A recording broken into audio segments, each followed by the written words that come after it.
Yeah, that was, I thought it was going to be later than that. Okay, guys. Me too. Let's get ready to start. Sure. Get up. Okay. Are you guys ready over there? Give David a chance to get his stuff up. Okay. All right, I'm going to call this meeting to order at 7:05. You guys would all please rise for the Pledge of Allegiance and remain standing for a moment of silence, please. I pledge allegiance to the flag of the United States of America and to the republic for which it stands, one nation, under God, indivisible, with liberty and justice for all.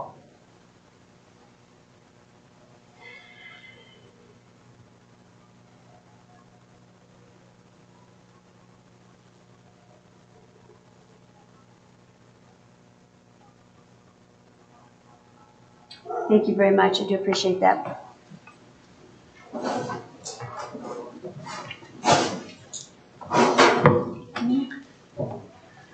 We will start on, Jamie, would you please call the roll? Mayor Wise. Here. Mayor Pro Tem Cindy Simpson. Trustee Betsy Harrison. Here. Trustee Richard Cookart. Here. Trustee Janice Bryan. Here. Trustee Ed Howell. Here. Trustee Nick Manning. Here. We have a quorum, so we will continue on. Next on the agenda is the approval of the agenda, and I would entertain a motion. I make a motion that we amend the agenda to add Colorado opioid settlement opt-out as discussion item number 9. I'll second that motion. Okay, we have a motion by Trustee Betsy Harrison and a second by Trustee Ed Howland to approve the agenda with the amendment of adding the Colorado opt-out of receiving the opiate settlement funds as discussion item number 9. Jamie, would you please call the roll? No, never mind. All in favor say aye. Aye. All opposed, same sign. Okay, motion carries. Next on the agenda is the approval of the minutes of the July 13th, 2022 meeting. I would entertain a motion. I'll make a motion that we approve the minutes of the July 13th, 2022 meeting as presented by staff. Second. And we have a motion by Trustee Janice Bryan and a second by Trustee Betsy Harrison to approve the minutes of July 13th, 2022 as presented by staff. All in favor say aye. Aye. All opposed, same sound. Motion carries. Next, we have the home manufacturer presentation. Todd Rosenau. Okay. And Todd, if you would come up to the podium and state your name and address for the record, and then we're all yours. And please talk to the board so we can hear. And move that up so, there you go. Is that better? How's that? Much better, thank you. Hi, good evening, everybody. My name is Todd Rosenthal. I'm here to represent Higher Purpose Homes. We're a new company coming here into Durango. I'd like to introduce my two partners. They're going to go before me and speak, if you don't mind. I've got Nick Lemmer and Ethan Duffenbaugh. Can I get the name of the company again? Higher Purpose Homes. Hi, I'm Nick Lemmer. So we're here today to talk to you guys about the housing crisis that we're all facing here in the Four Corners. This hits home to me mainly because my wife is a teacher in the area, and she's actually the head of her department. She's in charge of hiring, a big part of that process. One of the first questions they ask is, have you even looked at affording living here before you can come work for us? And 90% of the time they either haven't looked or they have, and then they respond that unfortunately it's not going to work out. And they just end up walking away from the opportunity. So they're not able to fill all the jobs that are there, right? And so there's teachers that are just subbing for classrooms of kids that don't have a teacher.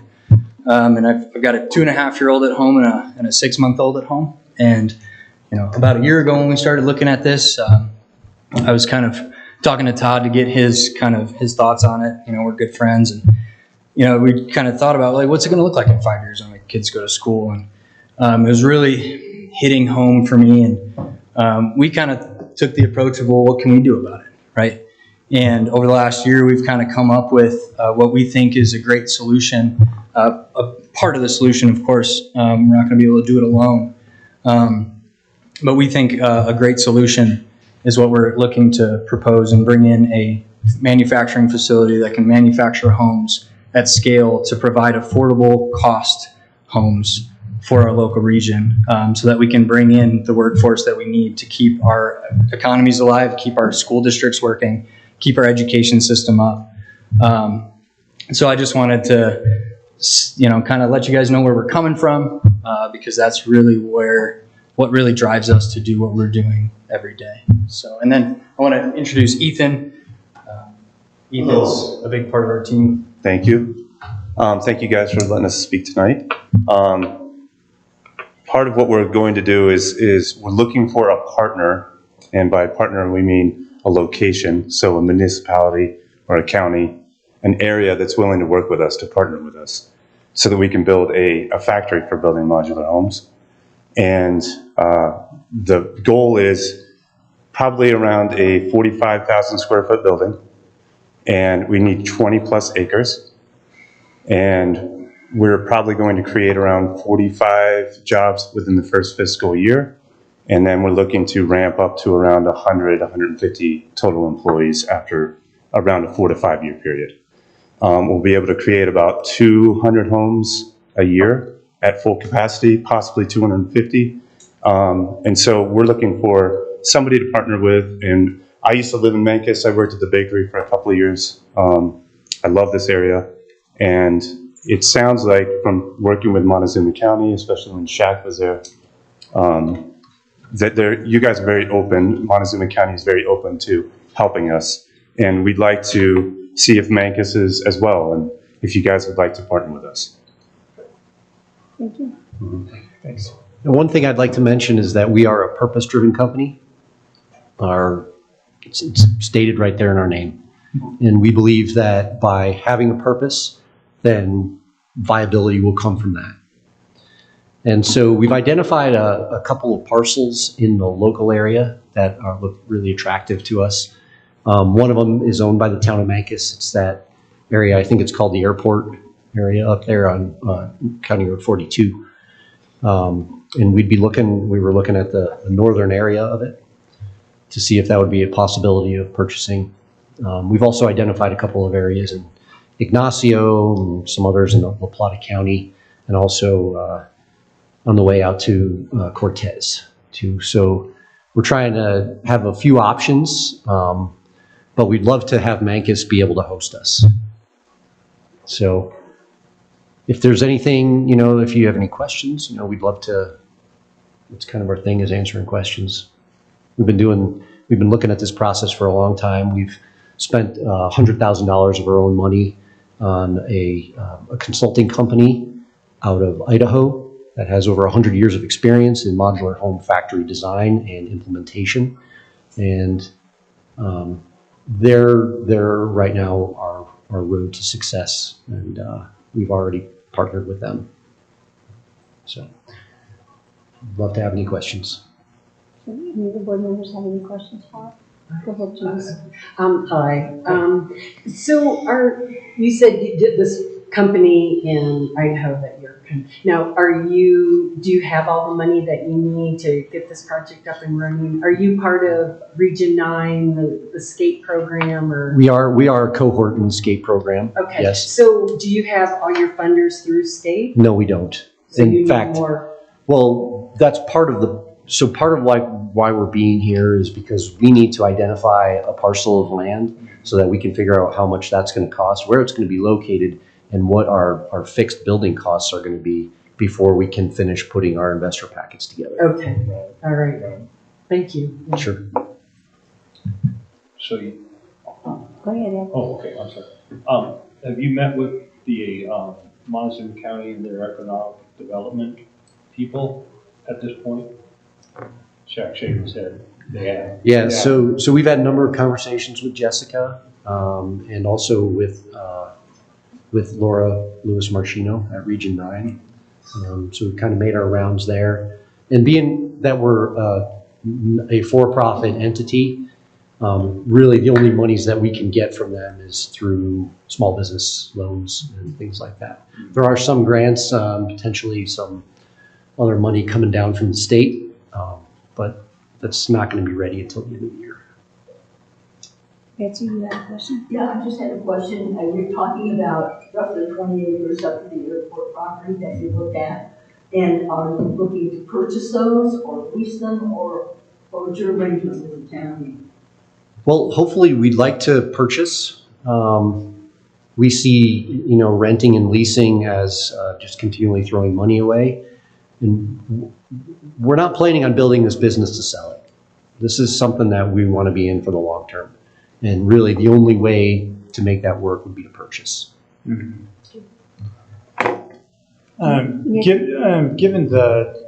the housing challenges you've already expressed, bringing in a manufacturing facility that would require labor, where are those people going to live? I'm just curious if you've thought through some of the kind of catch-22s in this. Yeah, absolutely. So we've talked to a few different people around. One being somebody who ran the Excelsior plant from 2012 to 2016, I believe. I shouldn't say ran the plant. He ran hiring and was very involved there when they had a 300% turnover rate, and he turned it around to about 30%.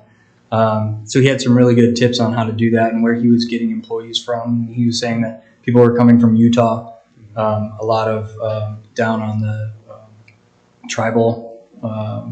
There's a tribal workforce as well that he was seeing a lot of. And that is one thing we like about Mancos is it's pretty centrally located from a workforce standpoint, right? You're going to get people out of Cortez, and then as far as Utah in that direction, we expect we'd get people from Durango, Farmington.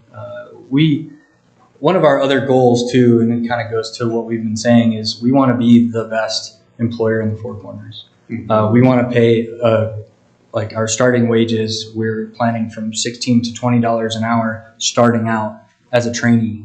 So we're expecting that we're going to pull people with things like that, and not just that, right? Great benefits, a great place to work, a fun place to work, a purposeful place to work. So we've got high goals in retention because we don't want to be hiring 4 times as many people as we need every year. We want to hire everybody once, and we want them to stay with us as long as it makes sense for them. Sure. One of the things you need to consider, though, is the gas inflation. Those people coming from the tribal and from Farmington and from Utah, their gas is not going to be what it used to be when it was $1.48 a gallon compared to $5 now. That's going to be tough on them. Yep, and we've talked about gas stipends. Right. And a lot of them I know that came up from New Mexico and down on the reservation. Please, no conversations in the audience. We're listening to someone at the podium. They would come and stay the week and then go home on the weekends, but they have to have a place to stay the week. So just keep that in mind too. Yep. Okay? Thank you. Well, so that's also a great, this is something that we've also discussed. We've discussed employee housing. And so if we had the right piece of property, if we were able to work on zoning issues, then a perfect project for us, it would be a win-win actually for the employees and for us, because you would have a model apartment building, and we have a place to house our employees. So that's actually something that we've seriously thought about. Some of the investors that we're talking with are interested in purchasing the land and the building. And so for them to have some supplemental income would be a win-win for them too. So it just depends on the partnership that we develop and how we could go about that. Right. Richard, do you have any questions? I have a question for Terry or Heather. Do we have any plans for the airport property in that section that they're looking at? Well, that was I potentially misunderstood what Todd and I spoke. I wasn't aware that you wanted to purchase the land. I thought you wanted a lease, even a long-term type of lease. David and I were just talking about purchase. As a municipality, we're going to need to do some research, because if land has been used for a public purpose, then we can't sell it without going to an auction. And currently Vegas Little League uses that, so I don't know if that's considered a public purpose. So we're gonna need to do some research, number one, to see can we even sell it, what has it been used for in the past, what are our legal requirements, number one. And number two, that is a discussion at the board level. Historically, the town hasn't sold land because they're not making money. So I'm gonna need to do some research because I misunderstood Todd when he spoke on the phone. I thought it was a lease, which we could do, Legally. but a purchase is going to, a subdivision and a purchase is gonna take some more legal research on it. What about a lease to own? Is that a possibility also? I still think that. That's quite considerable. Yeah, so we have to do some research. So, not totally off the table, but I think we could do some further research. And then it would be up to the board. So Betsy, you had another question? Yeah, I have one more, and I'm just interested in your timeline. Like, now it's changed because we have to do more research, but if we were to say, oh, great, we'll sell it to you, what is your timeline for getting up and running? It's critical. So, so we're looking to be funded by the end of this year, and that's what we expect. So at that point, we would be really interested to move forward by then. And then we have about a 6 month to a year timeline of putting up a new building before we would get up and running. But timeline for the land would be by the end of this year. Okay, thank you. But just to clarify, in order for us to complete our investor packages, we would need to know which land we were planning on purchasing and what that So cost you would would be. need an answer. Yes, that's correct. And so it sounds like you're looking for Series A funding, and you're at the beginning stages. Have y'all manufactured homes before, or is this still in the initial phases of? As a company, it's in the initial stages. Okay. We haven't. Todd's a home builder. Yeah. We have extensive experience in manufacturing. Sure. Mine's in automation. His is the sales side of things. Sure. So, but yeah. Yeah. No, I love it. I love the ambition. Okay. Thanks. And I'd like to put a question back. I don't know, you guys can hear me, correct? Yes. Okay. Yeah. The timeline piece is so important to us. As Todd has mentioned, we can use another plot of land for our investors to say, this is the land that we're going to use. But we do like that land up there. And we're curious about what your timeline would be to be able to get back to us on what you think it would look like for a sale or at least a sale or some kind of answer in that vein. Well, we can research it and bring it back to them on the August 10th agenda, which August is their 10th, next okay. board meeting. And then we can give them the information and then, depending on the results of that. Exactly. I Let's go to an understand. That'd be election, the next simple. election is in April of 2020. Okay. So we would need, depends on what we find. Okay. We'll do our research and bring it back to the board on August 10th and then we'll go from there. That makes sense. Thank you. One question I do have that Cindy, our other board member who's not here tonight, questioned. Can you tell us approximately how much, traffic is going to be on that road? It's a 2-lane road and the turnoff into that property is dangerous at this point. So, they'd have to get, they would not see that, but they'd have to get county That access. would be a discussion we have. with Yeah. them. Yeah. The Right. subdivision would also be a discussion with the county. The county requires 35 acres, I believe, or 35 acre minimum parcels. So theoretically, if we are moving forward with a discussion about 20, we're gonna have to go to the county because we are gonna have to subdivide and ask for them to allow us to subdivide off a piece that's Right. smaller than each. 35 will be fine. It's Minimum. yeah. Yeah, we don't have 35. Okay. So that, but again, this is all of the, it's gonna Nuances. take a little bit of time, I think, to, we definitely, we have, when we were talking about leasing, there's definitely, Terry and I wondered about this, there's space for 20, 25 maybe, but there's not space for 35 with the future plans, because at the last meeting, we talked about a sports complex up there. Don't forget the county still has their acreage right in the middle of that, we might not encroach on that, there's gas pipeline up there. So that there are some things that we're gonna have to consider. Sure. Okay. Any other questions? Okay. Thank you guys very much. Thank you. Thank you very much. Yeah, appreciate it. Appreciate it. So moving right along on the agenda is audience business. And first, let me just ask you a question. Mary Ann, you signed up. Are you talking on something that is on the agenda or not on the agenda? I'm talking about something that's on the agenda. Okay, so I'm going to put you on the agenda, not under audience business. Okay, and Carol, you're talking about something that is not on the agenda. Okay, would you please come to the podium, state your name and address for the record, and Sorry. Hi, I'm Carol Stout. I live at 51 South Willow Street. Some of you know me. I've been coming to these meetings, every meeting, for the last 5 years.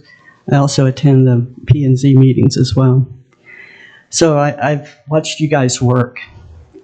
And you deal with some really hard topics that affect all of our lives. And I just really want to tell you, you have my absolute respect. I do want to make a comment. I don't think $16 an hour is a very good starting salary for someone when I'm referring back to the last group that was here. But anyway, thank you. Please remember that your base rate is a regressive rate. People on fixed incomes are going to be paying a higher percentage of their income than your higher users. I know you've thought about all this. I know you've talked about all of it. In fact, I sat through your workshop, and all of these, my personal considerations and my thoughts about my neighbors and the businesses in town, you really deeply hashed it through. And again, I'm just here to thank you. And that's all I want to say. Thank you. Thank you. Appreciate it. okay, all right. Moving right along, then the next on the agenda is announcements. This time, Mancos Days. Mancos Days is this weekend, so that's basically, I think, what everybody's been dealing with. I'm also dealing with a lot of housing issues, housing discussions, rent housing, projects for housing, companies who want to fund housing, so just all things housing right now is basically what I've spent most of my time on the last little bit. Terry, do you have anything? Just Mancos Days? Mancos Days. That's it? Yeah, everything, it's all things Mancos Days the last week or two. So Mancos Days is this weekend? When is it? Wow. Snuck up. So if anybody wants to be in the parade, just show up Saturday morning. Lineup's at 9 o'clock. Parade will start at 10 o'clock. Again, the town has a free, well, everybody has a free entry in the parade this year. So if any of the board members want to ride in the marshal's back of the truck, we would put them in, but that's not going to work. Okay. Okay. Break the law. We don't have the staff to. Okay. Right. Well, anyway, if anybody wants to be in the parade, come down between 9 and 9:30, and the parade starts at 10, so 9:45 at the latest, so I can get everybody registered up at the Grange Hall. At the Grange Hall.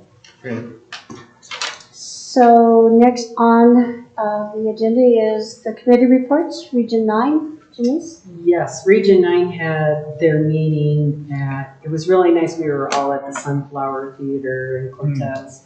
So all those Pagosa people had to travel, come here. And I thought they did a great job, the Sunflower hosting it. Everything is broadband, and annexation. That seemed to be the theme. Kind of another theme was that COG, that Southwest Colorado, they're still integrating that organization with Region 9. So they are now changing up the membership fee. So I just wanted to let you know that we will Mancos is $2,535. That will be our new membership due for 2023. They talked funding and grant updates. Due to a high demand of loans, Region 9 is receiving an additional $1 million in statewide Economic Development Association loan funds. So that's bringing their total up. And along with that, the good news is that the state will be providing $8 million in state funds. That's coming to rural, small rural areas, so they can match that. So some of those funds is going to do, because Region 9 just hired a new grant writer, and they have some more project managers to do that. And then again, lots of discussion around the broadband, and another thing affecting us is the Mancos Common Press did a lovely, our own Betsy Harris, did a lovely presentation to the Region 9 board about the capital, making it an enterprise zone, and we passed it. Brilliant. So, any questions, anybody? There's a lot goes into those meetings. It's really hard to condense, but I hope that was helpful. It is helpful. Thank Okay. you so much. Very much. Appreciate it. Appreciate it a bunch. Okay, next is CDOT, TPR. Richard? I haven't heard any word from them. I think everything's still on schedule the way they have planned for the sidewalks and stuff, and the crosswalks, but I haven't heard anything from them. Okay. They haven't had a meeting recently? They haven't even contacted me, but I keep trying, I keep sending emails. Okay. I've called somebody at CDOT a couple times, but they must be really, really busy with projects going on. Okay. Next is the Montezuma County Planning and Zoning. I attended the meeting in July. They had 7 public hearings, and one was for, it doesn't really affect the town, but it does affect the town. It was for the storage unit that is on the west side of town. They asked to do away with their open storage, their trailer houses and their camp trailers and things, and then they put 3 more buildings there.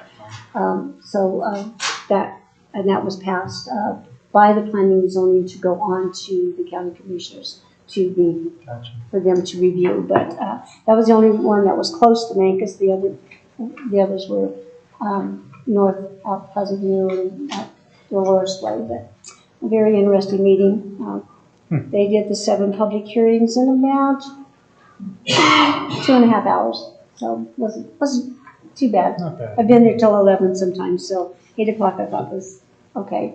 So, all right, the next is Montezuma County Commissioner. You are on board. Your audience participation has dropped down this week. It's a good observation. Actually, me and Jim Candelaria spent most of this last week in Denver at the NACO conference, the National Association of Counties. Got some really good information from different commissioners. We had a lot of conversation about this Colorado River Compact and where it's going. And there's a lot of concern over what's happened over the years, and the fact that there's not anybody there that has any confidence that Bureau of Reclamation is going to shut that spigot off down at the other end and hold them to their allocation. Because every time we put water in Lake Powell, they turn it out. They went through several different plans of trying to equalize Lake Powell and Meade, and every time they put extra water down to Meade, it's gone. So the consensus with most people in those meetings was that the Bureau of Reclamation has created this problem, and personally I think they need to fix it themselves, not depend on us to cut all our farmers and ranchers back on their water up here. Anyway, there was a lot of conversation about that up there at that meeting, and it wasn't just Colorado. It's all the upper basin states were really concerned about this whole deal, and so are the tribes. So, because there's a lot of that water actually belongs to the tribes. And they need to be involved in it. Before Shaq left the county, we had a conversation with some of the Bureau Rec people whenever they came out with their statement that we had to find 4 million, was it? 4 million acre feet. And we had to come up with a plan within 60 days of how the 7 states were going to come up with 4 million feet of water.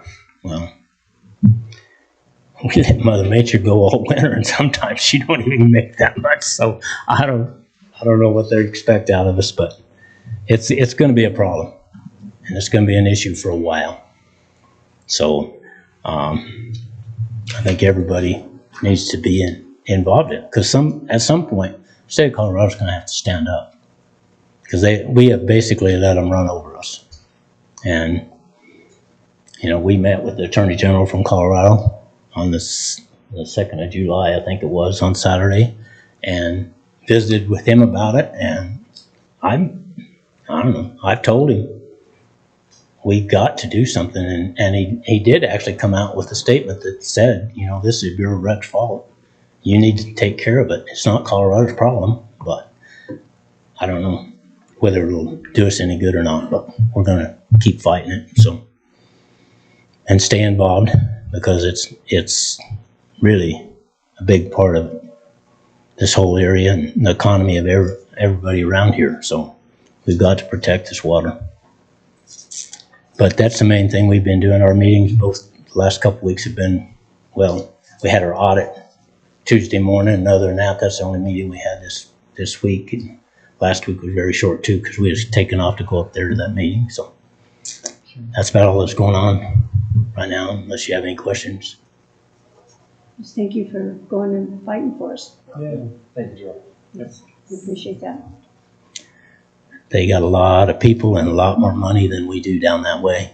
That's the problem. So it's going to be a bad, At least our voices are being heard because you guys are attending. if we can hold on to it, it's going to be all we can do to do it.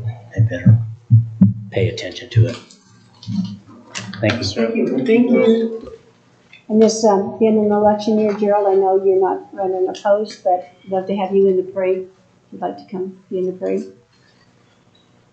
Okay, next on the agenda is our discussion and action items. First one is the Mancos Conservation District Partnership Update. Nevin, you want to start it off, and then they're here and. I was just going to say, since it's here from the Conservation District, but we actually partner with them. We share staffing, and they assist us with water issues and public outreach related to water, and there are other things other than water. They've been a monster help on the source water protection plan, for example. So, and Sensa did provide some information on what they've been working on. She's here if you have any questions or clarification on anything. Sensa, do you want to come up and talk? Sure. If you would state your name and address for the record. And all right. I'm Sensa Wolcott, and I'm at 7600 Road 38, and I'm the watershed coordinator for the Mancos Conservation District. As Heather mentioned, we've partnered with the town to help kind of work on these conservation issues, and primarily we're focusing on water with the town. And so I kind of just provided a quick update on some of the things that we've been working on in the past couple months. Do you want me to give just a quick overview? Yeah. Is that good? Okay. So one of the things we worked on, I was working on a video collaboration with Montezuma County and Shaq. We were working to create some videos about ways our organizations are creating water. So I helped create a script for Queenie, and then I helped create a script for the Conservation District, and we made little videos that went out on social media about water conservation. One of the other things we've been working on is I've been working with the Mancos Public Library. So we went and got to teach at one of the Friday program things for the summer and work with the kids that they had and did a little water quality presentation to just start with those little kids and start young and teach them the importance of our water and get them connected to it. We kicked bugs in the river, all the little macroinvertebrates, and ID'd them with microscopes. There's pictures on the back for you, and it was really, really fun. I have an AmeriCorps Vista finally on board, and so she has been helping. We sat down and talked to Heather about the water conservation issue, And we've been working to create some educational outreach materials for the town or the conservation district to use related to water conservation. My background is in education. I was a high school science teacher, and then my AmeriCorps Vista actually has a background in education as well. She worked with smaller kids, and so it's kind of been a fun project for us. We have some really great ideas. We've been talking about like drought and what it means for our community, kind of focus on that big issue. Why do we care? Why are we connected to that water?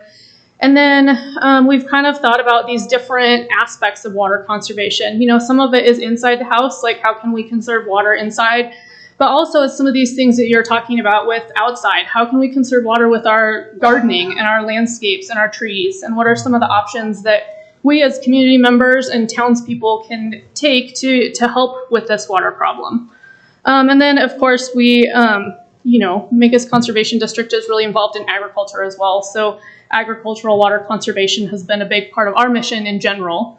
But we've kind of started developing this whole kind of scheme of infographics and social media that we can all use to kind of spread the word on how to conserve water.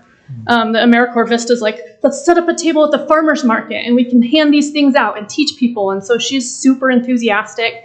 She couldn't be here tonight. I was hoping you'd be able to meet her, but she's super enthusiastic about this as well. So we have some of these things outlined. And then one of the other big things we've been working on is this fluvial hazard zone mapping. As part of our stream management plan process with the Mancos watershed group, we're working to kind of do a whole bunch of modeling of the watershed in order to help us prioritize what actions can be taken to protect our water in the event of things like forest fire. So that's part of it. Part of it is the stream management plan. Gretchen's been involved in some bigger talks with the town and FEMA and some of those options.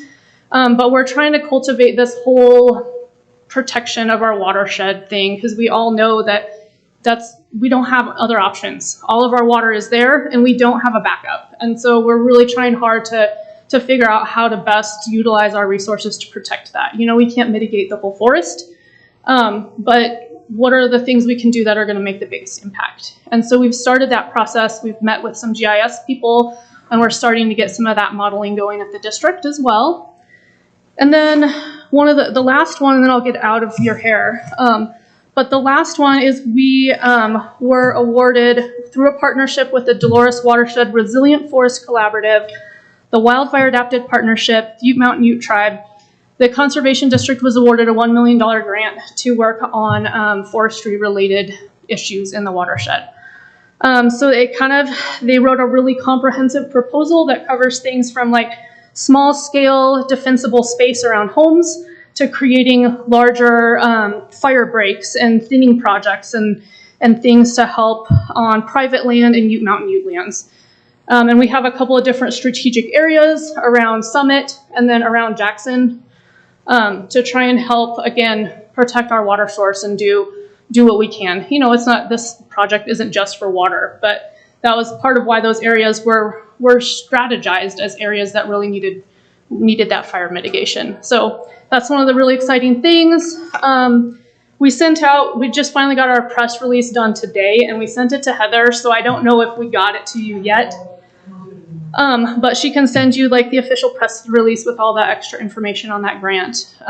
We're still in the super preliminary stages of how it's all going to be doled out and distributed and things like that, but it is in the works. So lots of exciting things happening. Do you guys have any questions for me? Congratulations. Thanks. Thanks. I just, a while back, we were talking about more accessibility to the river. I don't really remember the whole yes. Project. So are we still moving forward with that? Yes, I have a small little section on here but that is something that is still on my list. I just forgot to mention it, is just those recreational improvements that we're working on with you guys to get access in Cottonwood, around the library, and then the school. So we are still working on that. That was kind of part of the stream management plan that we didn't get under contract until like May sometime, so it kind of just sat on the back burner, but we are doing that. I have a meeting with the engineer that kind of did some of the preliminary work in the next couple of weeks, so I'll have more info on that as well. Thank you. Yeah. It's a big thing. Okay, so I remember that, and we were waiting for them before they could move forward or something. No, we're waiting for the plan to be finalized before we can Move forward with them. Okay. And I want to thank you for helping me with the script and giving me the opportunity to do that. It was fun. Good. And I wish Dolores would have stepped up and. I know. joined us, I was so- bummed to hear that nobody else was really into Yeah, it because I thought I tried to get my board to record and nobody would do it, so I had to be in the video. So I was glad that you jumped in and did it. It sounded awesome. It was fun. Good. And so, thank you for that opportunity. You're welcome. And maybe we can do something on conservation or something. Yeah, that'd be great. I would enjoy that. I wanted to help out with that. So, All right. Thank you very much. Thank you Appreciate guys. it. Yeah, thanks, Cynthia. Okay, next on the agenda is the public art proposals from the Mancos Creative District. Heather, do you want to start this? I put it on the agenda, but I just provided the information that the Creative District provided, because this is their project right now, with you all, so I would defer to the Creative District unless there's anybody here from the Creative District who would like to speak. I'm here and Jody is here from the Creative District. If you have any questions, but it was pretty detailed in what we laid out, so. The main thing is that this is the first year that we, took on the project of soliciting requests for public art for the town. So we got 4 requests, which are in the packet, and then we kind of evaluated each one and sent you a grid with our proposals. We made some, I don't know if you want to call them recommendations, but we laid it out in terms of what we thought might work the best and so on. But the final decision belongs with the trustees, so you have all the information, but I'm here to answer questions, and so is Jody, if you have any. Jody, do you have anything else that you want to say? No, I think everything is pretty detailed in the recommendations that we sent along. Okay, so If then anyone has specific questions. Okay, I'm covering you. So then, before we have any questions from up here, we did have someone that signed up to speak regarding this. So if you want to come forward and state your name and address, so you can.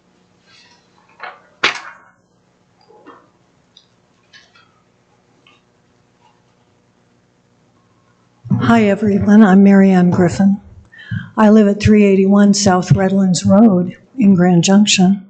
But for those of you who don't know me, I lived in Mancos previously. I was the office manager for the Chamber of Commerce and the Visitor Center. I also chaired the Planning and Zoning Commission for the town board. So I was very involved in the community. But tonight I'm here in support of grant funding for the Mancos Valley Brand Project. For the past 3 years, whoops, I guess I'm a little too close. For the past 3 years, I've been working with 2 local artists, Marilyn Croker from Raven House and Steve Williams from the Cowboy Forge, and to create a sculpture to hold cattle brands from the Mancos Valley. Art, in this instance, is uniting Mancos, the community, with its art, culture, history, and heritage. This unique sculpture that our 2 artists have designed will have a horse up above, and then Steve has this rope-like steel, so it looks like a lasso, encapsulating the brands. These are 2 distinct art forms, cattle brands and metal forging, which one of these is likely to leave our landscape in the near future simply because there are newer ways to track cattle. The artistry in these 2 art forms deserves our recognition and our determination to preserve them. Western art can often be dismissed because of its utilitarian appearance and functionality, but that is what is so stunningly beautiful and distinct about Western art. cowboys and the men and women of the Western frontier came here. They had jobs. They were building homes, ranches, businesses, towns. But they were not immune to the need for artistry and beauty in their lives. Think about cowboy poetry and the cowboy music that's celebrated in Mancos annually. That depicts the harsh realities of life in the West, in the frontier.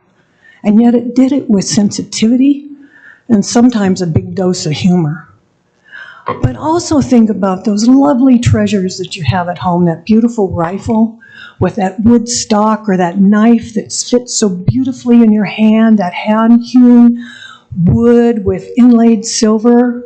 Those are treasures that we keep them in our homes, we look at them and appreciate them. And then, look at that piece of yard art that you've got, that old piece of farm equipment. These are things that we treasure and appreciate because of their beauty. And then we remark on and bemoan the fact that, wow, this is going away. We're losing this as we move into modern times. Western art, and especially Western art Mancos, unites all of us under that banner where the West still lives. Whether you live in town or you live in the country, whether you raise cattle or you're helping someone fix their computer problems, we all appreciate the artistry that exists in our farming and ranching communities that have helped us achieve our success in Mancos, help this town thrive in its ranching lifestyle. So I ask for you to seriously consider supporting Western art through this brand project. Thank you. Thank you. Thank you, thank you. Okay, I'll bring it back to the board. I'll start with you, Nick. Do you have any questions or? The only question on the grid, thank you for putting that together. That's really helpful, the visual. It's for the metal sculpture, it says dragonfly, but in the proposal it says a burrow. The original proposal said burrow with dragonfly as a secondary. Oh, I see. And then, but the only photo that was attached was the dragonfly. Right. So then I went back and requested at least a preliminary sketch of what the burrow would look like. And that's the drawing. And then the cover letter that we sent you kind of itemizes the committee's thoughts and recommendations on what would work best, because of course we selected very specifically town properties. Right. You know, we're just not throwing it out saying you can put it anywhere you want in the town. We selected certain properties this year for, I just have to say I was kind of pleased that we had 2 projects recommended for the water dog. Yeah. Which I didn't think anybody would want to do, but in any case, I'm here for questions if you have any. Okay. Thanks, Betsy. Richard, do you have anything? I do not. Ed? No, I guess the funding that you're looking for this, I mean, how much I can't remember off the top of my head what we had committed to. It's in the town budget for $3,000. 3,000, right. But were you guys trying to get both of these done this year, or looking Pardon? are you looking at trying to do both this year, or just the one of the two? Because there's 2 distinctly different units. Yeah. No, there's 3. There's one. Well, there's, one has no One, cost. and there was one that the committee recommended over the others, but that's, the final decision is with the trustees. But it would only be one. Okay. This Yeah, year. that's. Yeah. It's the. Can you see that? Right. Okay, Right. Mancos Marshal's office, that nice pocket park, that's not gonna go away when we remodel the building, is it? Because I think there was discussion that might go away. Yeah. And not necessarily when we remodel the building, but there is discussion about living in the community center. Right. Oh, that's That was what the it In camera. 5 to 10 years. So a sculpture there could And presumably it's movable, if it's on a base. No. Yeah. be there for 5 to 10 years. At least 5 to 10 years. And the only other is the presentation for the cowboy, the branding. I know that they are currently raising funds, correct, to finish off the rest of that, because they're saying that it's 6,500. Correct. And so They're proposing to make up the difference. they're proposing. Gotcha. Okay.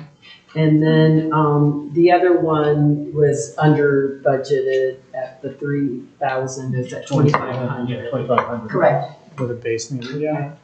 But that one, and we put it in here also, is that would require a base Right.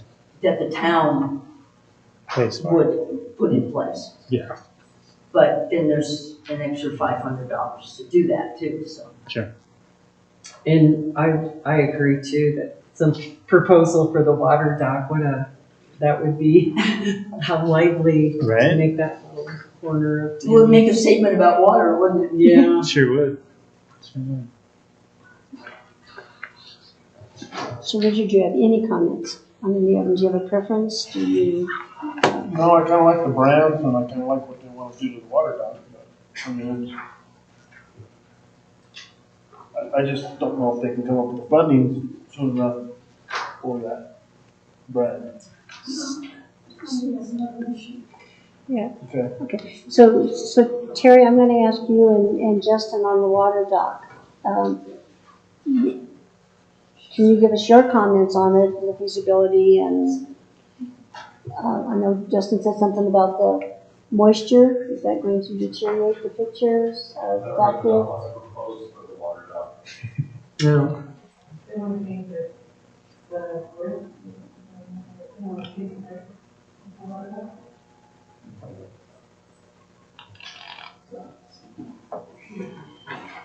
I mean, I can see that being an issue, you know, Yeah. how much water goes through there. I know that was a concern of Justin's. Justin, do you want to comment on that? That's definitely worry. That's me. No, but I'd like to have your opinion on it, just because it helps us make a decision. Well, regardless, I think Barry and I's discussion is it needs to be painted at some point. So, the other issue I have is it's an easily graffiti location because it's on the southeast end of town. So, if we have somebody paint it and make it beautiful, and then we have local juveniles go through it, add their art to it, we lose the art that was put on there. Is that typically, is it graffiti, is that a high graffiti spot? Well, we've been seeing more graffiti in Cortez, and so as there's graffiti in Cortez, it's Even on your own? Yes. They're graffiti and everything. It doesn't matter. If it's left unattended for a night, it has fresh paint, spray paint on it. So, that's one concern I have. But, I mean, ultimately, it's your guys' decision. If you want something done on it. Denise? Yes, to the brand people, the Creative Arts recommended that the Pocket Park might not be the best place for it. They were recommending that maybe it go in Boyle, kind of by the old jail, and kind of enhance the whole Western story. Is that something that you would consider?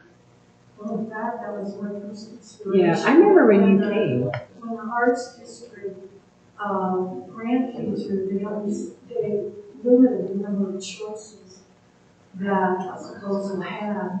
And I wanted it in the park, so it made me clear money is not an issue.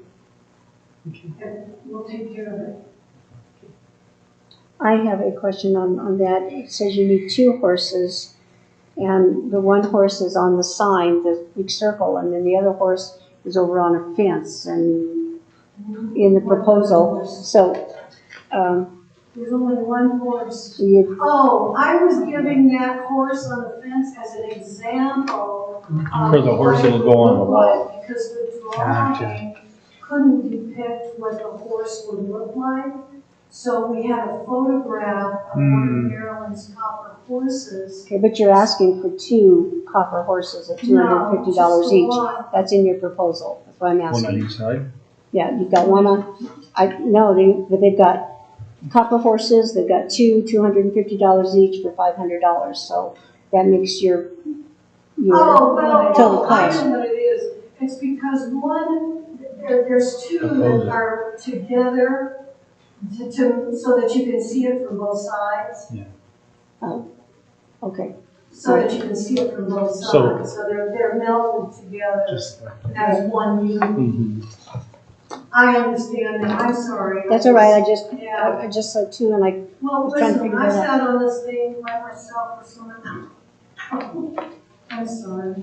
Okay. I do have a question because now we're talking about Boyle Park and the old jail. If our request was for installation at certain locations, then does the board want to change that? In other words, if we put out a request for artists to submit something based on a particular location, then is it appropriate for the committee to change it at this point? If you're talking about putting the brands at Boyle Park. Okay, was Boyle Park one of their? No. It wasn't? No. They didn't give the artist that option. Pocket Park? It says right at the beginning that locations were the Northside Park, Cottonwood Park, the Water Dock, or the Marshall's Pocket Park. Did we give them more than those 4 locations in town? And they chose those 4? No, what the town did is we allowed the creative district to run this project and bring all of the proposals to me. Right. So I would say that regardless, if the pocket park is what was advertised, that should be the locations that we consider. Yeah. And if something is placed in the pocket park, if and when a community center is built there, this becomes the property of the town. So if and when something is built there, the town would need to move whatever is at that location to a different location. Right. So to me. Yeah. It's not a big deal. I would Where is it? I would follow this RFP. And if this brand is what you're considering, it goes to the pocket park. And if and when we choose to construct or something at that location, whether it's the brand or the dragonfly, that will be moved to another location by the town at that time. Right. Yeah, yes. Or the brand could be, if everybody likes the brand, it could be moved to next year to Boyle Park, if that's part of the RFP for next year. Sure. So there's definitely options.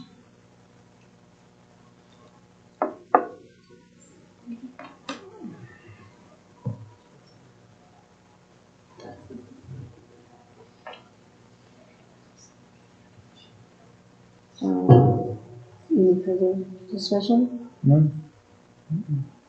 Anybody want to make a motion or? I'll make a motion that we approve the brand monument for the north side of the Marshall's office, or the pocket park of Marshall's office. Do we have a second?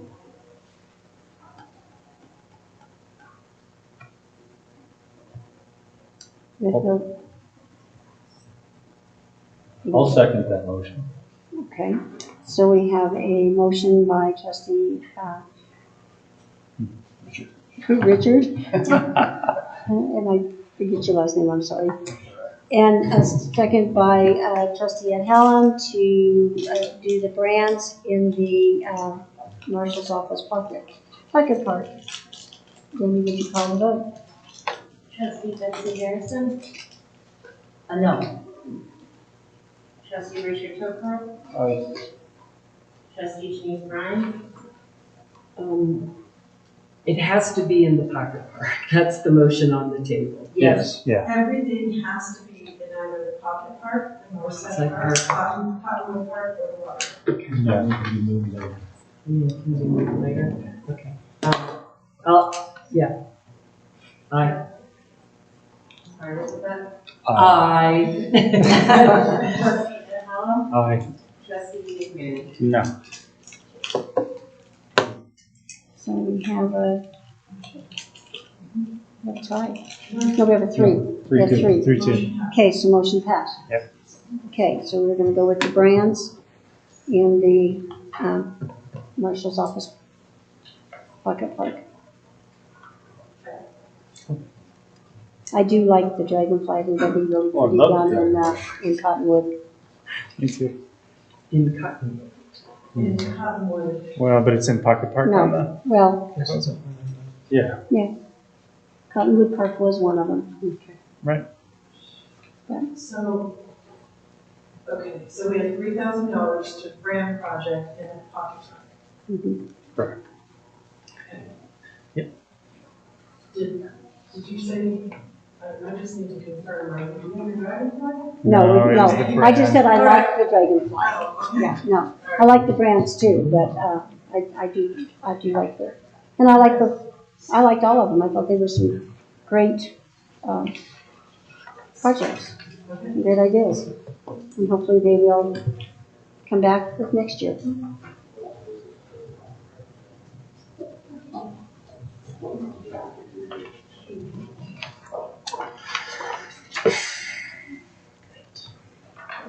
Just gonna say, if you put it towards the front of the pocket park, towards the sidewalk, we'll probably never have to. But the real problem with the brands is that I believe it's two-sided. Yes. So we're gonna have to place it somehow. Yeah, so that people sideways can or- see both sides.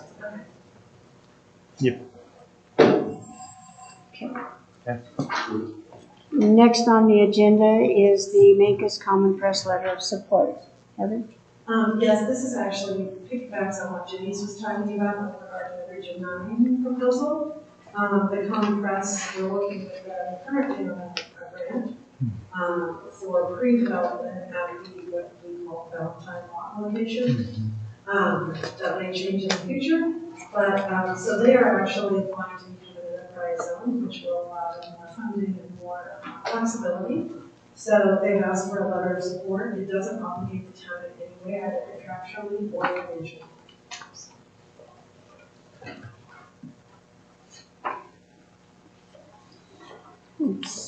So would entertain a motion?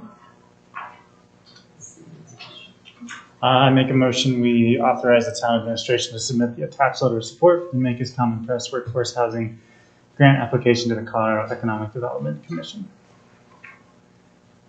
Second. Okay, we have a motion by trustee Nick Manning and a second by trustee Richard Toker to authorize the town administrator to submit the attached letter of support for the Mancos Common Press Workforce Housing Grant application to the Colorado Economic Development Commission. Jamie, would you call the roll? Trustee Betsy Harrison. Aye. Trustee Richard Tupper. Aye. Trustee Denise Bryan. Aye. Trustee Ed Helm. Aye. Trustee Rick Manning. Aye. Okay, motion carries. Next on the agenda is the engineer on-call contract. Heather? So we have talked about this with general contracting and engineering. We published an RFP, the board's already approved the contract with DNL for general construction, I should say. And so now this is the engineer on call. This was a tough one. We did receive 3 proposals. Both SGM and SEH, used to be Russell Engineering, are local. They have both done good work for the town. SEH was the engineer of record for the Main Street Bridge project. SGM is the current engineer of record for the water tank project and the wastewater treatment discharge modification. Staff is recommending SGM. So there was no difference in price. So we're recommending SGM solely because our project manager lives right outside in the April 328. So the travel costs will potentially be lower, even just from having someone drive over from Durango. SGM has done a lot of work for us. We are extremely comfortable with their capabilities. They have multiple disciplines that they can do for us. So we are recommending SGM. I do want to say that SEH is also, if for some reason the board does not you want us to contract with SGM, SEH is perfectly acceptable. And we would be happy to work with them as well. TRC is just far away, so for us it's travel. Right. Having someone come out and look at Main Street and give us a quick off the cuff, what do you think it will cost to do this? They can't do that if they're not here. Sure. So that was the only reason that TRC, at least for us, was just not necessarily a viable option. So we're recommending SGM. The board authorizes us to hire SGM. Any questions? Any other questions for Heather? Okay, and I would entertain a motion. I'll make a motion to authorize the town administrator to enter into a contract with SGM for the engineer on call with a contract amount not to exceed $250,000. A second. Okay, we have a motion by trustee Denise Bryant and a second by trustee McManning to authorize the town administrator to enter into contract with SGM for the engineer on call with the contract amount not to exceed $250,000. Jamie, would you call the roll, please? Trustee Lindsay Harrison. Aye. Trustee Richard Hookham. Aye.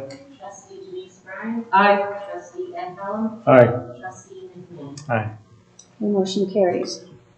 Moving right along, the next thing is the second quarter work plan and financial update. Heather. Providing the work plan and financial update for second quarter. The only comment that I have is on our general fund, we are going to need a budget amendment, and that's due to the timing of the Main Street Bridge. It took so long, it took a little bit longer than we thought to finalize and finish and get final billings and final approval of materials from CDOT, so that the expenditures, even though the project finished in November, the expenditures bled over into January and February of this year. So budget, nothing changed, but our year end was 12/31. So because we had some expenditures happening in January and February, those were not looked back, our auditor didn't look back.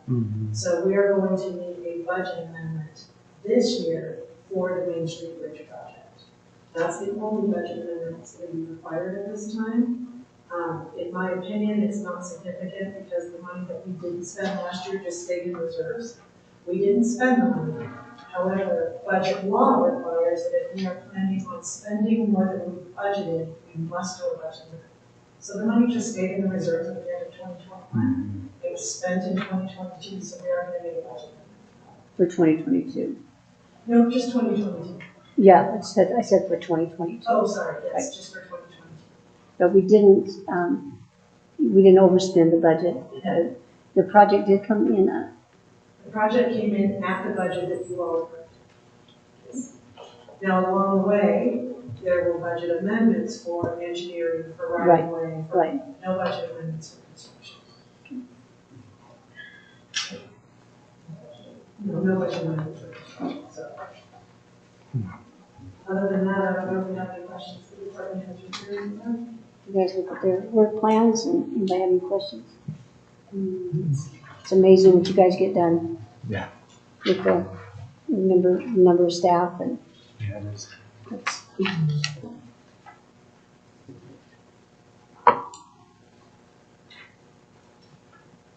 I see, Terry, did you find the name of those red flowers that are in the tubs? I'll tell you, those tubs are gorgeous. Thank you. Yes. Who planted them? Did Four Seasons built them and then you got, okay, because I was looking at them and go, man, those things just really, really beautiful. They are beautiful and they smell so good. I mean, if I could, I'd move my office outside. So they just, when you walk by the town hall, they're really it just makes me smile. It smells so good and they're so beautiful. And those red flowers in there, they pop. They just stand out. So did a nice job on those. And I see the streets have all been cleaned for coming in from Mancos days. The guys out working on that.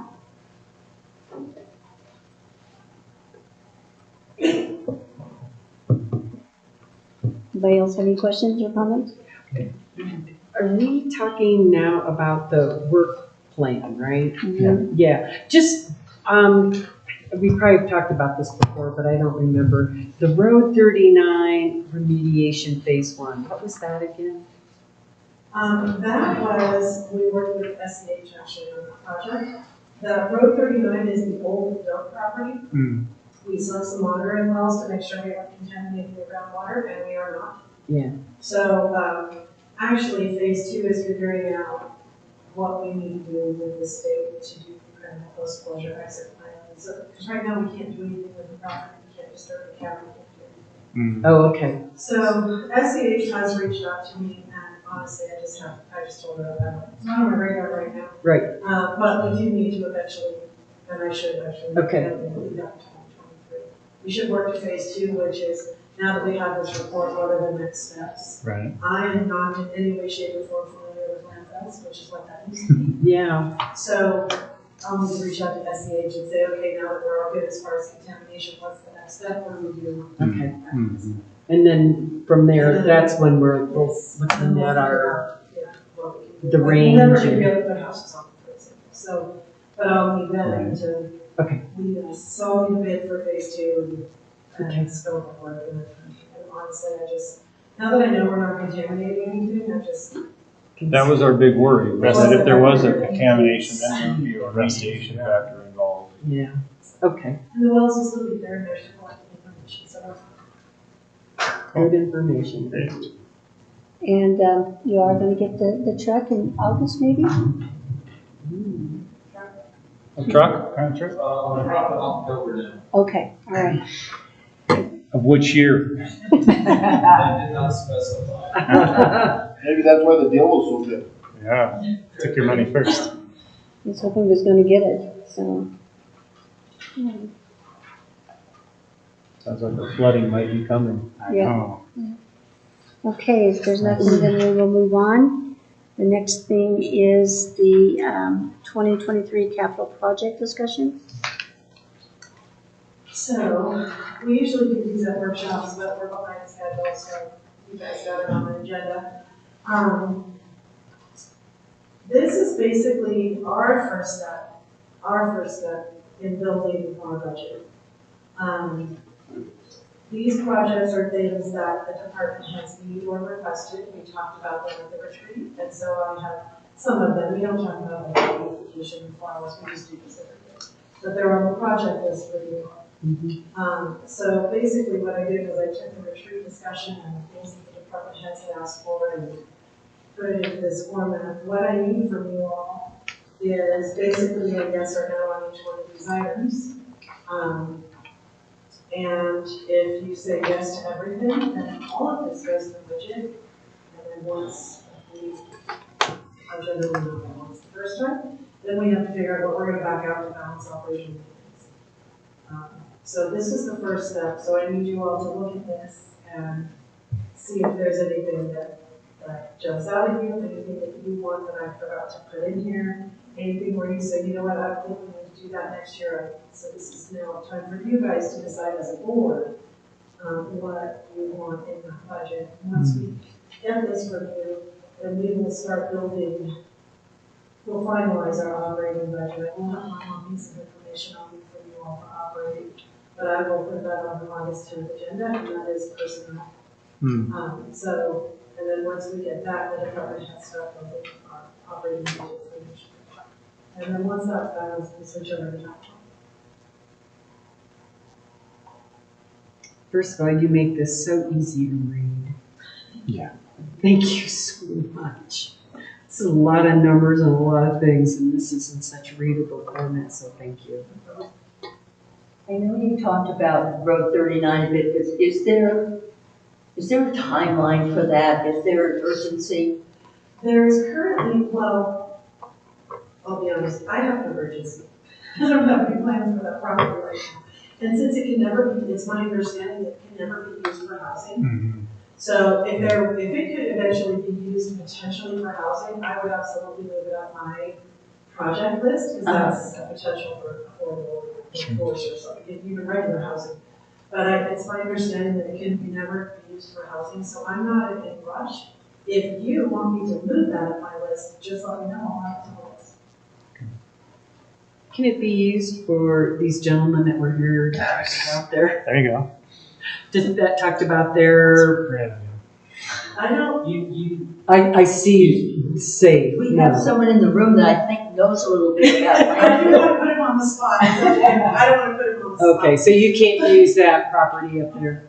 Jack can speak to it, but you don't want, you Well, don't even want to discuss that. Okay. yeah, so the state will not allow anything to be built that can settle on an old landfill for fears of future disruption to land water or allowing trapped landfill gases to escape. So they have concerns about groundwater, water infiltration into an old landfill and landfill gases. Building on it would never be something that the state would allow.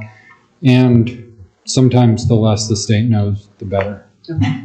Sounds like it. Okay, thanks, Shaq. Keep bike track. So Shaq, Yeah. is landfill remediation something that Region 9 would assist us with?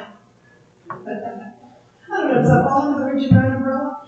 Region 9 could assist with finding grants if there was something that needed to be remediated out there. And they have somebody that knows something about landfills that would offer his assistance. So, yeah, there's that. He would. Is he around? Well, not really. He'd not like to around, think he's he's a little calling it. different shape than that, but. Yeah. We just don't have any plans for it, so Yeah. it's never been. So it doesn't have to be on next year's. No, but what she did had to be done. I know. Yeah, I know. that I was was, asking a before question. anything could be done, that had to be done. So that wasn't expense, it was, we didn't have a choice. Yeah. So now you can sit there for, as far as I'm concerned, unless you guys have. I like that plan. Yeah. Well, it sounds like there's not really any use you can have for it. Yeah. Yeah, I have no clue, honestly. Bicycles, I mean, what uses what could you use it for? Right now, we do use a free yard-based drop-off. Yeah. Isn't that where we were gonna build the marshal office shooting range? Well, that's the airport. Oh, that was at the airport. Yeah. We It used to be, we used to cider guns in there. Yeah, we used For to all years. the time. Cider guns in it there. Okay. The dump. Filled up. BLM complaining. Did they just? project list, I will put that on my personal project list. I don't know if we need to budget any money for it right now. Do we need to leave That's the, mainly what I was asking, if there's no reason to put it on the next budget. do we need to leave the chamber on there because they're operating now? Do we need to continue that? They did receive their full, ask for lodgers tax funding. The only reason that we were supplementing them was because they hadn't received their full ask for lodgers tax funding. So the town of Mancos agreed to fund the operating for the Chamber of Commerce so that the visitor center could use all of the funding that they needed. They did receive their full ask, so, I would recommend that we take it out of there. We carried them for 2 years till lodgers tax could get back like it could be, and they could get the funding that they needed. We did meet with, Kim from the chamber, and she said they received their full ask, so we can take that out of there for next year. Great. Want me to take it out? Yeah, please. I have let her know that that might happen, we were gonna talk about this, and let her know that the agency contribution applications are due September. We also, we don't know what the ADA sidewalk, how is that progressing, or we don't have any idea yet on that. No, so it's on the list, but, it's on here and highlighted in yellow. Same thing in the capital budget. It's going to be on there and highlighted in yellow. If we do anything with that we actually spend money, then we'll do a budget statement or, budget amendment. I just have a question. We have, the fiber infrastructure, we have it under water, administration with the water plant. It's just at the water plant. It has nothing to do with water. Correct. I just want to make sure, because it kind of throws you off, because it says water plant, and you're thinking, that's a water thing. Yeah, I just wanted to make sure that everyone understood that. She included it in the phase 3 of the water plant, because at one time we were gonna put the tower on the top of the Of the of the plan, water right. tower. But I Gotcha. think we've decided now to possibly move it up higher on the airport properties because it would reach further and access more accessibility for our valley, not just the townspeople, County but citizens, yeah. for the valley. County did share with us, but you are correct. Yeah, It's it's just phase 3 of the water plant project, but it will be funded out of the general fund. because it's not a water project. Yeah, I just, because it kind of throws you when you read that. We can take that out of there. Yeah, and I guess Build special ones. with the new building remodel for public safety, you're looking at grant develop, We're Are we- trying to find some grants for that. Okay. DOLA has indicated that they will fund 50%, well, They they'll won't? accept an application for a grant with a 50% match. Hmm. I think what we're hoping is that at the next meeting, future meeting, we can talk to you guys about the remediation piece again and get the building demolished and remediate, because I think that's what the board had suggested that we do last time, was just demolish it and start over. Gotcha. So, we are working on getting that final information for the demolition and remediation to you all. And then, so that'll be on the August 10th. Good. And then Justin and I will be working on getting a budget together and applying to DOLA for some grant money. With a good price of 50%. Did you have any questions? Yeah, that would go down. It's not 400 plus We're not yet. as a 50% for an $800,000 project. So Heather, where are we at on Boyle Park? Are we gonna do artificial turf in there? And, I mean, you talked about the sprinklers not working. Well, that's in the parks master plan. We, at the last meeting, the board went through the items that were currently in the plan and said leave these in, and then agreed with the ones that we wanted to take out. So, research and design and study feasibility, that pros and cons basically, is in the Parks and Trails Master Plan. Okay. That is going to be presented to the public for a final draft review on August 23rd. When it gets closer, DHL is putting out some flyers. And I'm sorry, I wasn't here. I just looking at Boyle Park. so we left that in the Conservation Trust Fund account. I just don't know if you want us to move forward with that. I struggle with that because I would suggest that we wait and do the restrooms and the concrete and the irrigation system and just do all of that at one time. Yeah. Rather than Mm-hmm. have construction now and then construction next year. And then Yeah, just tear do it up, all at one time. Right. build and tear up again. So we could actually even take that out of the budget and know that when the master plan is done and put together, we can use that plan to then go after some money and then put it in our budget. If it happens next year, fine, we'll do a budget amendment. If not, we can do it in 2024. With Mancos Days coming on, I just know people are gonna be playing softball, that type of stuff. Oh, yeah, we won't be doing anything, and that'll be something when we get to the design and phase of whatever we're doing in Boyle Park. We'll absolutely have the department heads are gonna have to get together and look at the various events and see what we can do to work around this. Because it's been used almost every weekend, so much. So at some point, people are gonna be inconvenienced, Yeah, it's inevitable. Borough Fest and, Well, and it's all in the college time construction. and Little League baseball games and whatever they play over there. I mean, we may have to cancel something. So I can take these out of the actual budget for next year and wait and do it as, once the master plan is done, figure out what we want to do. Yeah. Is it Boyle Park? Because that again is something that we're going to need to, is it Boyle Park, is it the state park, is it, once the plan is complete, where do you want us to go? Is it the river improvements? Well, we have to look at Where do the, you want staff to go first? But we have to wait for that master. The master plan. for that master plan and their recommendations. Right. So, do you want me to take that out for now? And then I think so. I I think think it's so. smart to Yeah. do Boyle Park all at once. I agree. Very much. We still have to leave the porta potties in Boyle Park. As long, Yeah, we'll leave the porta potties. as long Thank as you. it's safe for people in the park, I think we'll take it out. Right. As far as sidewalks going ahead, because we need to repair sidewalks. No. This was the addition of sidewalks. Yeah, So we can roll those projects all into one big Boyle Park and just do Boyle Park all at one time. Do one big package. Okay. Anybody else? And I think sounds like we've given you the go-ahead to start. You don't need a vote on this, so you don't need a vote on this, you just need No, I to. just needed some feedback from you all to know what goes in and what stays out. I think you're in the right track. Yeah.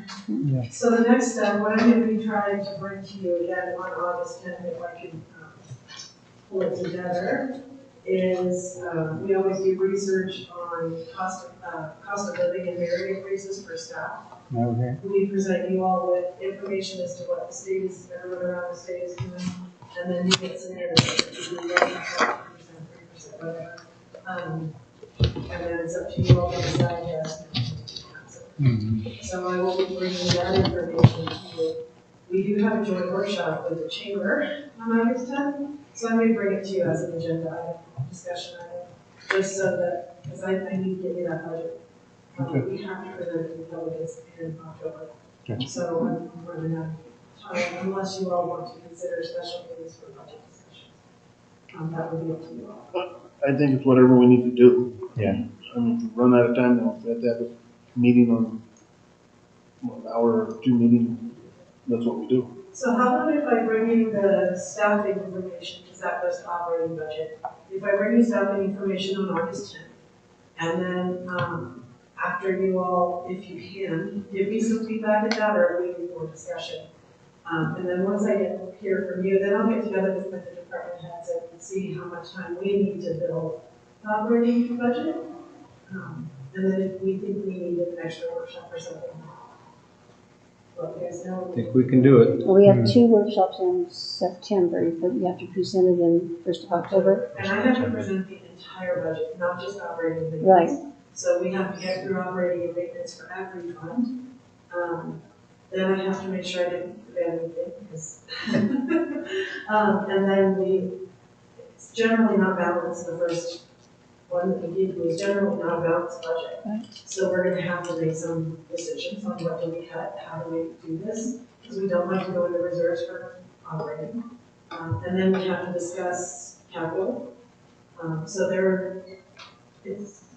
I don't necessarily want to rush it, but if you want to do it at meetings rather than workshops, I can do workshops and things, whatever works for you. I think workshops are good because then we can all throw ideas out.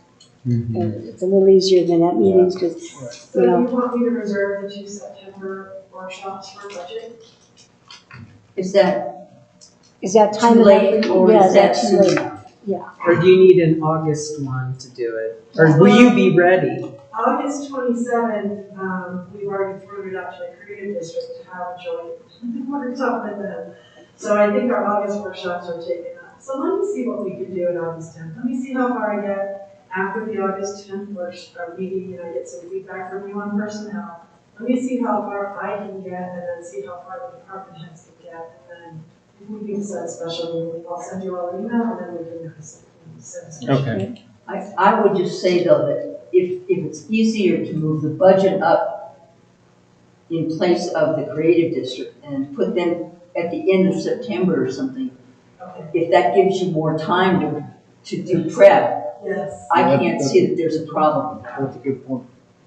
And I'm just gonna throw this out here, Ed, could you be here like at 5:30 instead of 6 for a workshop? I think I could do, well, I mean, yeah. So if Heather, if we canceled we maybe did our workshops at 5:30 on budget from 5:30 to 7 for a couple of those or something. I mean, Ed's the one who works out of town, that's why I was asking him. The rest of us, I think, could manage at 5:30. You know, it's, I might have to skip supper or something, but. You'll have to provide. I will provide. Yes, You please. Provide food. Yes, please. Oh, food? I'll be there. All right. Enjoy fast. But, I mean, I think budget's so important, and we are on a deadline that Yeah, has to be presented to the public by October, and we're already behind on it because of other issues, so I think we need to maybe do a couple 5:30 workshops and get this done. So I'll plan on bringing on August 10th, I will plan on bringing personnel to you for some feedback. And in the meantime, the department heads and I can get together for their budgets, and we can do the rest of the afternoon. personnel, I need personnel here. Because we also have for the taxes and stuff, so I can, okay, I'll put August 27th at 5:30, I don't know if it says food, but it starts with food. Nice. And, we'll do a budget workshop. Okay, thank you. Okay. All right, moving right along then, we have our town administrator evaluation process. And I will introduce this so Heather doesn't have to since this involves her. We have this is our town administrator evaluation. And previously, I gave it out to everybody and then they got it back to me and I compiled everything and brought it to you guys, and then we went into executive session and went over, and all of everybody's comments were put on there. They were mixed in, so nobody could say, well, they said that and they said that. It was all anonymous. So you could give them back to me anonymously. I don't know who gave them to me. If they wanted to sign their name, they could. If they didn't, they didn't have to. So, but here is this evaluation, and we're supposed to look it over, and because her evaluation is coming up in October, we give them out, right? My evaluation, my anniversary date is in October, so this generally, according to this, starts in August. The process starts in August. Right. I give them out in August, right? Cindy recommended doing something using technology, so she's not here. Yeah, let me find her notes here. She suggested that,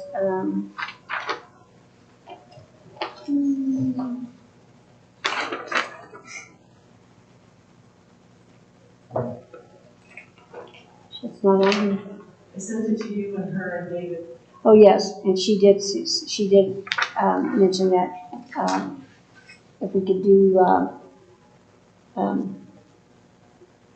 what are the two, Heather? What are the two surveys? Well, she had just suggested doing something using like Google Forms or something, or SurveyMonkey. SurveyMonkey. You know, doing something electronically. You all get a link that you fill out, and then it just compiles and does its thing. And we don't go to it. It could go to anybody that you wanted. We need to go to David. It could go to all of you. That would be up to you. This is difficult for me because this was written when I was not the town administrator. I was acting as human resources. So for transparency and ethical reasons, I can give you guys advice, but I don't want you to think that I'm doing this strictly because I'm the one in the chair. Right. Do you know what I mean? So they can go to, this is strictly your procedure and your policy. At the time, I was acting as the human resources director. I was not the town administrator, so everything came to me, and I compiled them and did it.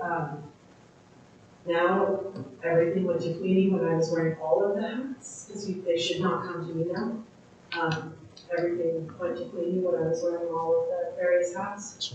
So, but the board adopted this process, so the board needs to change this process. Right. I do have a couple of questions. One, on number 2, like, we've always gotten the forms ourselves, given them back to Queenie, then met with you, but I don't remember a lot of ever seeing information from the department heads.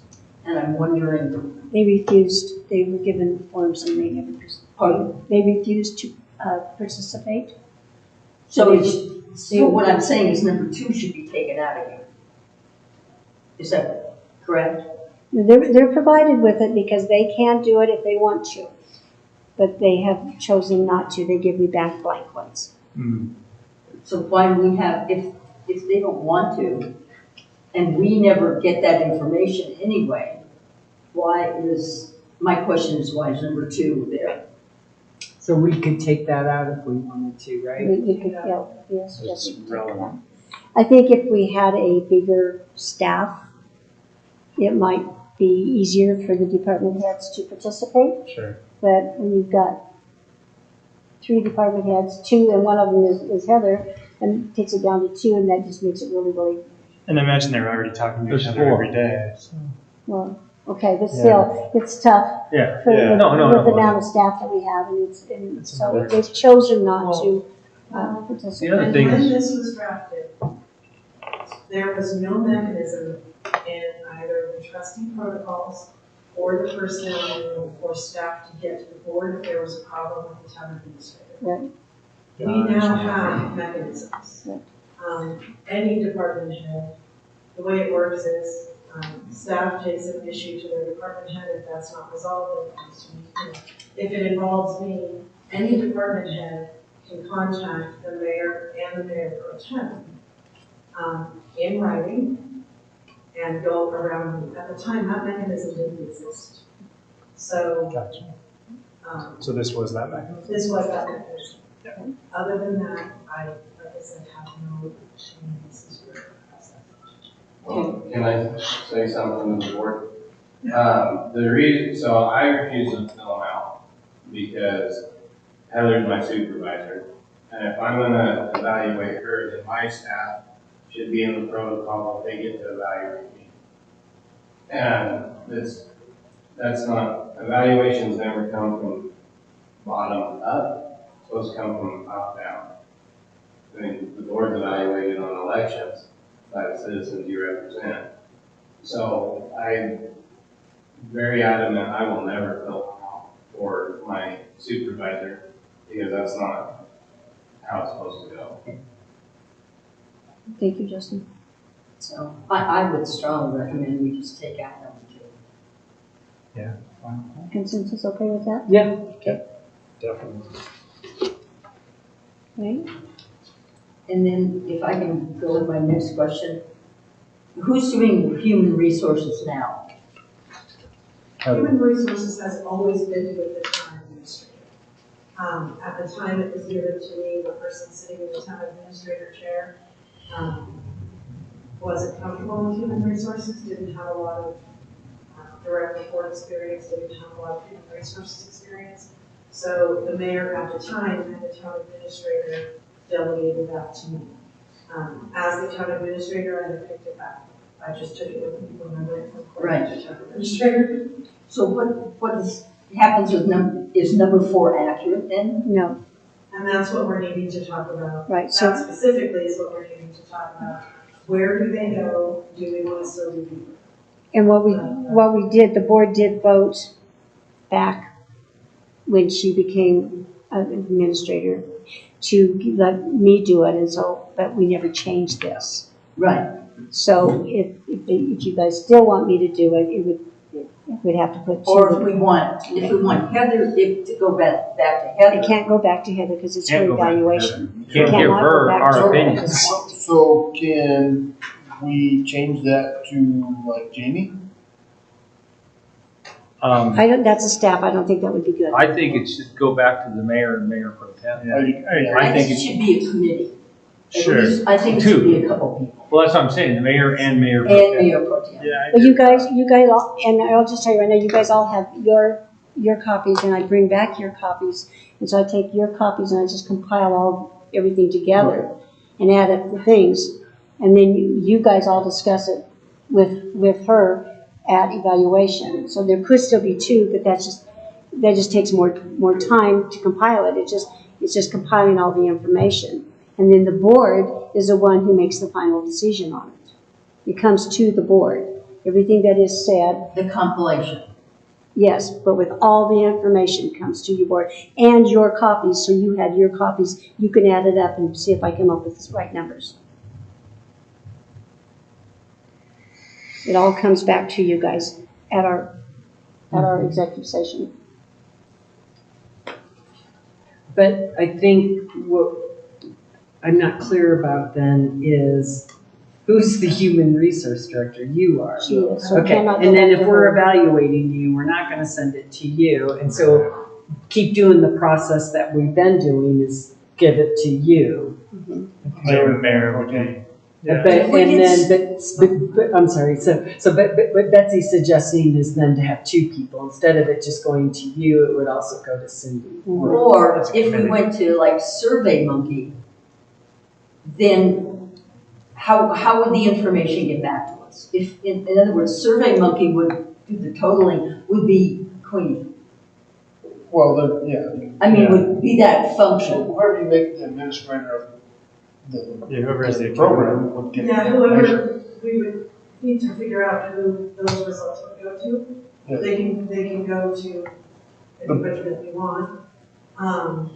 And then that person would then just be able to print out the information, can't change it, can't compile it. Right. You know what I mean? They would just print it out. So it could still Like go back to the Queenie. survey results from last packet with the, Parks Master Plan survey, that, Right. you would see is little, 1 through 5, and then. Yeah. So 1 through 5, it would average like it does percentage of, on the side, and then all the comments would be put at the bottom. Yeah. And is there a charge for SurveyMonkey, just asking? No, we have a SurveyMonkey account, we just. Okay. And you could also, you could use something else if you wanted to. I think Google Forms is relatively simple. Yeah.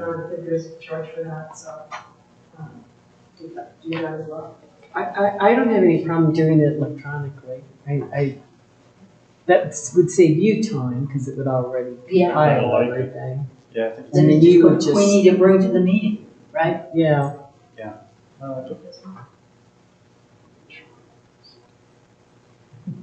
So we need to change that, number 4 needs to be changed. So 4 weeks before you get the current contract, previous appraisal, job description, there's staff feedback, the appraisal forms. So I would just say something like, just survey or something, I'll have to figure that out.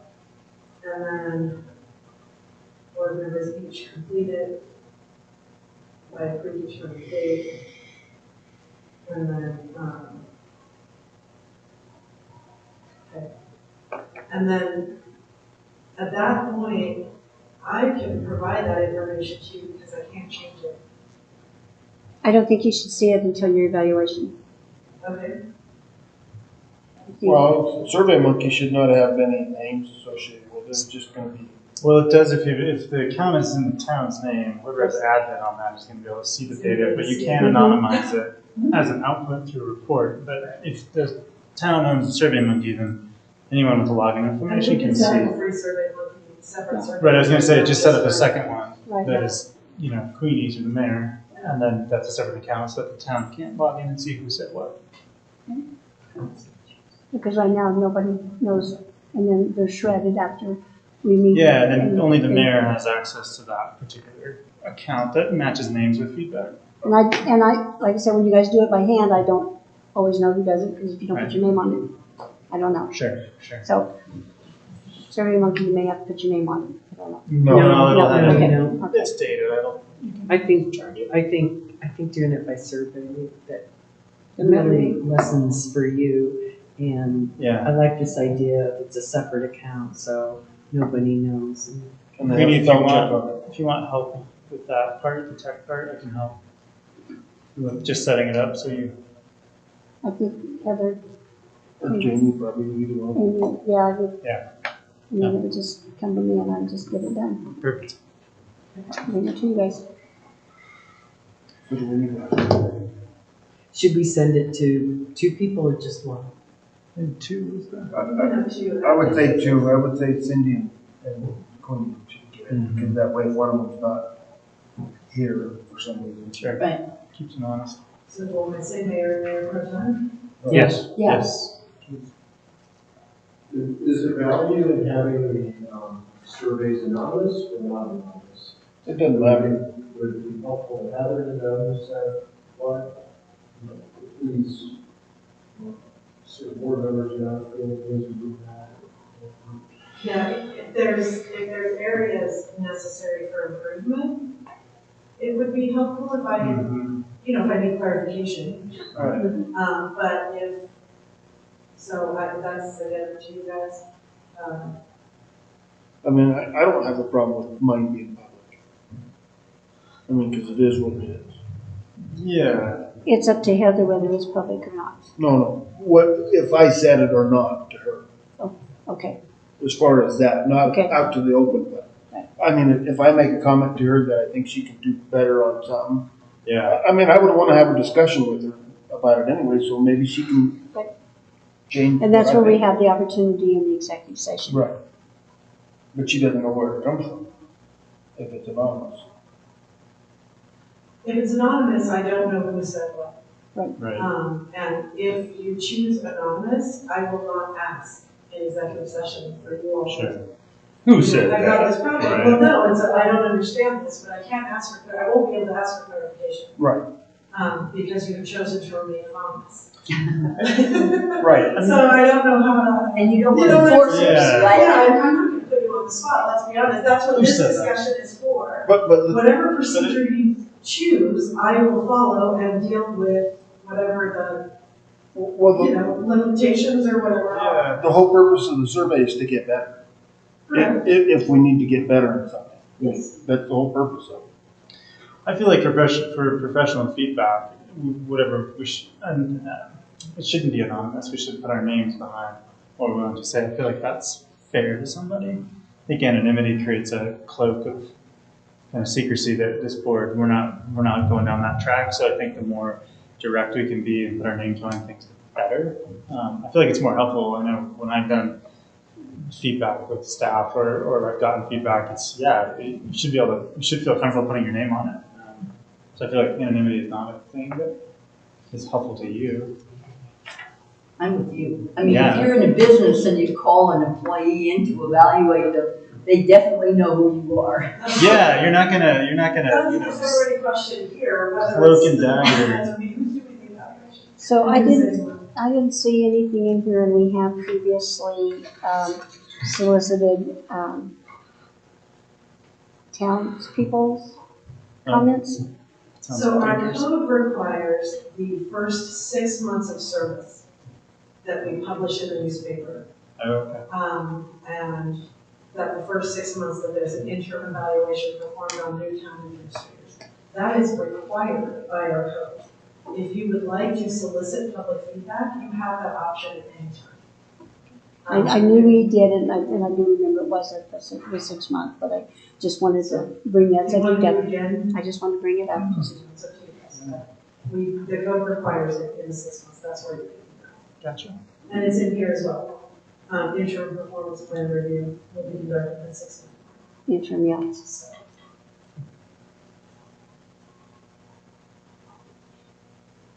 I don't feel like we need to.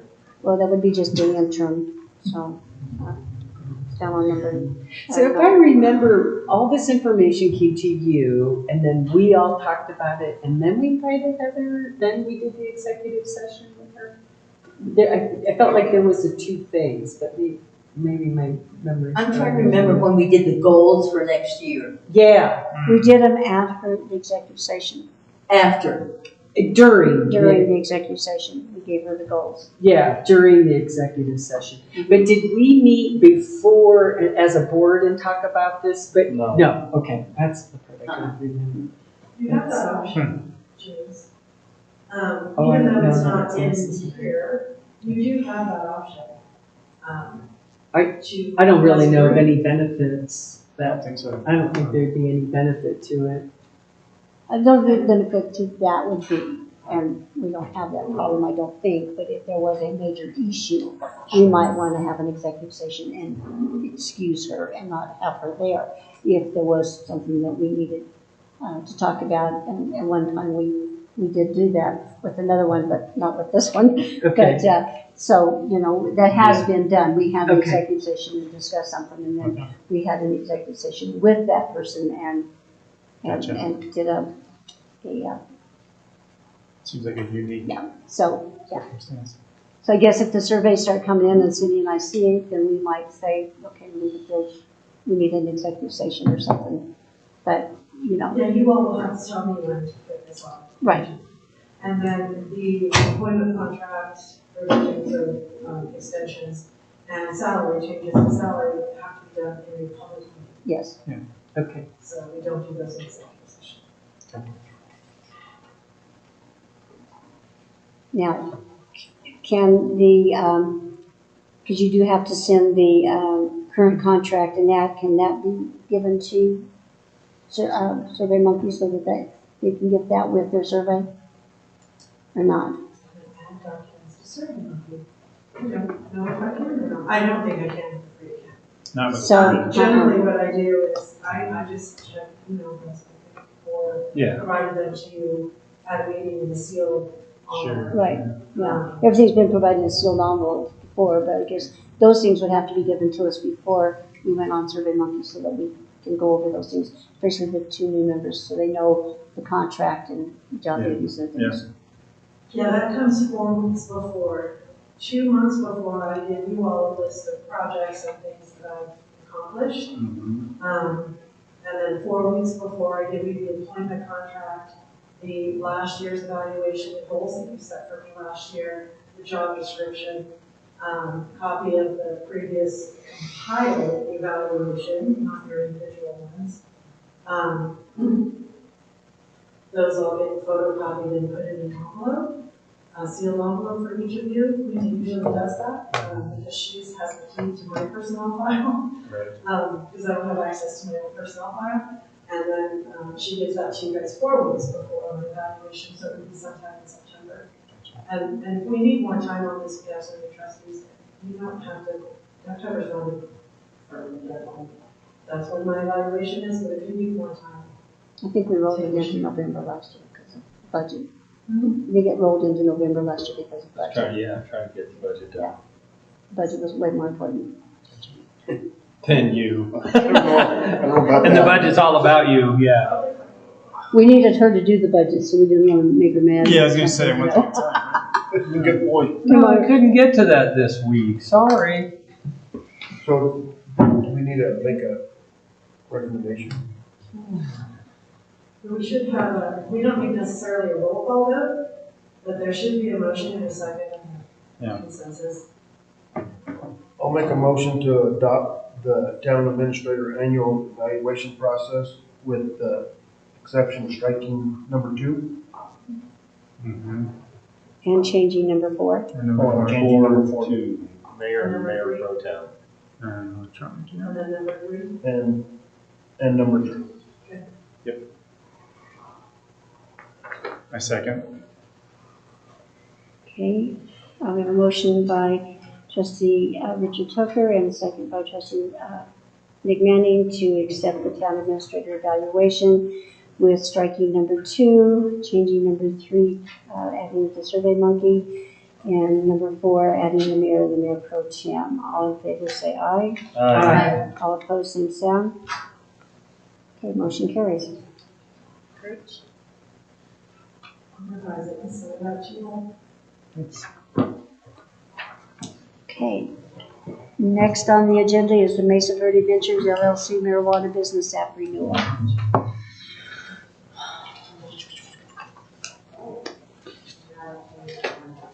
Okay, sorry, shut up. Okay. Well, I was gonna recommend approval of Mesa Verde Ventures renewal marijuana license. But if you remember, a few months ago, you guys approved for them to expand their building, but it was conditional they had to get an access permit through CDOT. And Heather just heard from CDOT this evening saying they have not applied for the access permit. They didn't apply I for it didn't yet? apply. Oh. And this is just not the town, right? The old metal. Yeah, the old fire station building, yep. So, So can we just hold this until, or does this something? Usually we don't, so their license actually has already I expired. see that. They did not get me the paperwork until after. So then what do we do? Just not renew their license? Well, they have a temporary one right now while I was waiting for all their stuff. Yeah. That expires in September. So can we revisit this in September and then see if they get up to snuff on the CDOT thing? Did they expand? we issued the 90-day to. I would recommend, because the reason for the conditional approval was for an expansion of premises, a special use permit. Right, It was not for renewal. right, I remember that. So I would recommend to keep the record very clear and so that the license holder understands exactly what is expected of them. That we make a motion to renew their license as the premises exist today, Right. prior to issuance of any building permits, and conditional upon state approval. And then, because this is a separate issue from the special Right. permit, which was Right. expanding access, which needed an updated access permit from CEQA. Gotcha. So I would authorize that as it stands today, prior to issuance of any building permit, they cannot expand their premises just because we renewed their license. It is being made very clear to them. Okay. And then we will continue to follow up with the business and with CDOT to tell them from the other project, you can do nothing. We are coming over there with the building inspector with your original plans and making sure that you're not building without us. Right, because as we understand, they've done nothing yet. Correct. But they could have with us. So we can handle these as to, we should renew their license as it stands. Right. Okay. And then the one thing that we will do is, we will take everybody has to submit diagrams. Mm-hmm. So we will take those over there and do our due diligence on our side as far as the expansion. But I would make it very clear that this renewal is as it stands today prior to issuance of the building permit to expand the premises. And then when they get that expansion, they gotta come back to us. No, we've already approved that Right. conditional upon receiving a CDOT access. Okay, so when they get that is not gonna affect this? No. Okay.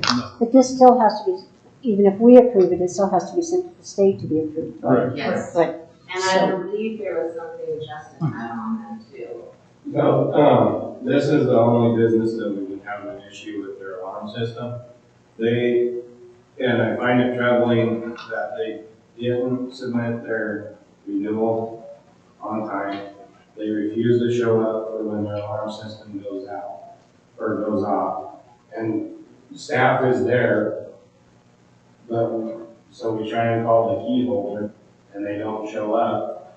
And so what I'm gonna be working on with Heather, Jamie, and David is when we have a business that refuses to respond with their alarm system, what type of bill can we send that? Because the town's incurring a cost for staff to vehicle mileage to provide a service that the business doesn't even care to show up. So that's one thing I wanted to address the board in their renewal this year. And by next year, regardless if they're better at it, I do want to have something in writing on a condition for what we can do to hold them accountable. Because money talks. Yeah, it does. Is that something we can do legally? Yeah, we should be able to. They could just I send think you so. a condition. They can put a condition on the license, to protect public health, safety, and welfare. They show up when their alarm goes off, that they're registered manager, person, They're required to shall assure. meet the, town marshal or deputy when the alarm goes off. So we could even we could even add that to this now, that we will renew it on condition that it's approved by the state and that when their alarm goes off, they meet the marshal's office. So are we sure on that before we? That's what he just said. Yes, I think so. 610-170 gives the town authority to impose reasonable terms and conditions under the license being necessary to protect public health.